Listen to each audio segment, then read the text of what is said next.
Welcome to the HBGary video series. My name is Rich Cummings, and I'm the CTO at HBGary. During the next short video, my goal is to give you an overview using active defense to show how easy it can be used to quickly triage a compromised machine without needing any advanced skills. Today is video 2 of our 3-part series titled Remotely Triage the Compromised Machine. This is the machine we identified in video 1. Let's begin. As a recap of video 1, if you recall, I found some suspicious code injected into Internet Explorer, and when I brought back the code, I found file names Start Manager 32 and a path on disk, along with some other threat intel. Currently, my goal is to find out if that file currently resides on the remote machine's file system. In order to find out, I'm going to grab a copy of the master file table, and I'll grab a volume map, as we call it, and that just takes a minute or two.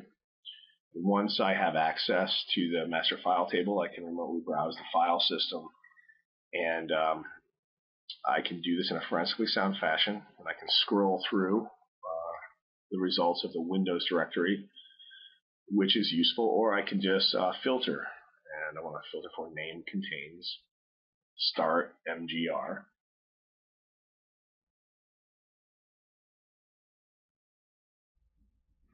And we can see here's a copy of my file, and it looks like the machine may have been compromised since March 24th, 2011.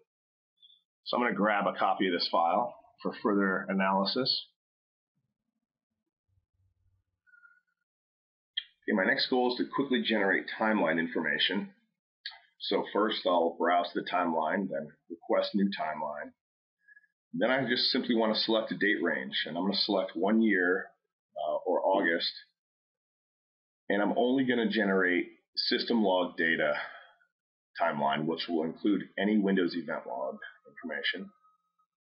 Next, I'll generate a timeline of the internet history, which is excellent for hunting down spear phishing and some APT investigations. And then last but not least, I'll generate a timeline of the Prefetch cache, which keeps historical information about all executables. And then you can see here our internet history results, which you can manually browse through the pages, or you can more intelligently filter. I'm going to filter for name or summary contains .exe. So now I'm looking at one page.